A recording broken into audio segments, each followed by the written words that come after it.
Sometimes people think power wears a suit. Sometimes they think it speaks a certain way, drives a certain car, or comes in a certain color. But what they forget is that power doesn't always introduce itself first. This is a story of how a quiet black woman walked into an office and was publicly mocked until the man walking in behind her left everyone in stunned silence. Watch till the end, because what happens in that office will stay with you long after the credits roll. If you've ever been underestimated, mistreated, or judged before you even spoke a word, then this one's for you.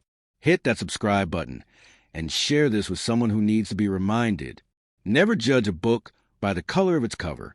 It was 8:52 a.m. on a rainy Thursday when Amara walked through the glass doors of Carson and Shaw Industries, a billion-dollar firm known for its innovation and its exclusivity.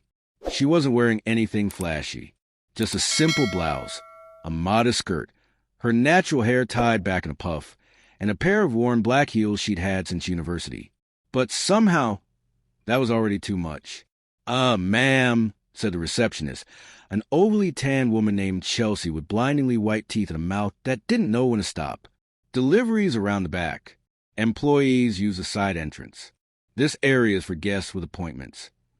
Amara smiled. "I'm not making delivery." "Oh," Chelsea said with an exaggerated nod. "Cleaning? Of course. Sorry. Elevator's that way. Just keep your head down. The execs don't like distractions on this floor." Before Amara could respond, another woman, skinny, sharp-cheeked, maybe mid-30s, leaned in from the hallway. "Is she lost?" she whispered loudly. "This floor doesn't do walk-ins." Amara's smile faded. "I'm just here to see someone," she said quietly. "Well, next time wear a badge or something," Chelsea huffed. "I almost called security." The other employees in the lobby watched, some smirking. Others just avoided eye contact, pretending they didn't hear the racial undertones thick in the air. One in turn, a young black man named Elijah, looked up from his phone, but he didn't speak. No one did. Amara stood there, still, calm, almost like she'd seen this scene play out before, because she had. But what nobody knew was that she wasn't alone. Turning point. Exactly 3 minutes later, the elevator dinged. Out stepped a tall, sharply dressed man in a dark charcoal suit and patent leather shoes. He wasn't smiling. He walked straight past the receptionist, looked at Amara, and said in a firm but warm tone, "Everything okay, babe?" Chelsea blinked. "Wait, you know her?" He turned toward her. "I should. She's my wife." Chelsea's face went pale. "I am sorry, sir. I didn't know." He didn't give her the pleasure of a reply. Instead, he turned back to Amara and said the words that made every head in that lobby snap around. "Come on, the board waiting. You're co-chairing this meeting with me today." He put a hand gently on the small of her back and walked her to the executive elevator. Chelsea's jaw dropped. The other woman in the hallway stepped back like she'd seen a ghost. And Elijah?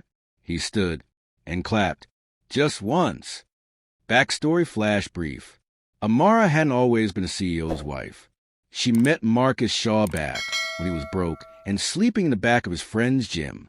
She helped him register his first patent, stayed up proofreading business plans, and worked 2 jobs to pay their rent while he chased his dream. And when the investors finally came knocking, Marcus never forgot who'd been there through it all. That's why her name was on the building lease. That's why she sat in on board meetings. And that's why, on that Thursday morning, every assumption made about her fell apart like glass. Resolution. Inside the boardroom, Amara spoke eloquently. She understood the numbers, the vision, the culture. Midway through, Elijah was invited in to take minutes, and Marcus introduced him directly. "This is Elijah, bright, focused, and after what I saw in the lobby, someone we need in leadership." Chelsea? She was called into HR by 3 p.m. She cried, apologized, claimed she didn't mean it like that. But the damage was done. Amara never raised her voice, never demanded revenge. But later, she left a handwritten note on the receptionist's desk. "Be careful how you treat people who don't look like they belong, because they might own the place. Sometimes Power doesn't walk in screaming. Sometimes it stands quietly and lets the truth speak for itself. This world is full of people who will judge you based on how you look, where you're from, or how softly you speak. But the truth is, your value is not decided by their perception. It's decided by your character. So next time someone tries to put you in a box, break it and walk to the front door like you built it yourself. Now I'll ask you, have you ever been judged before someone even gave you a chance?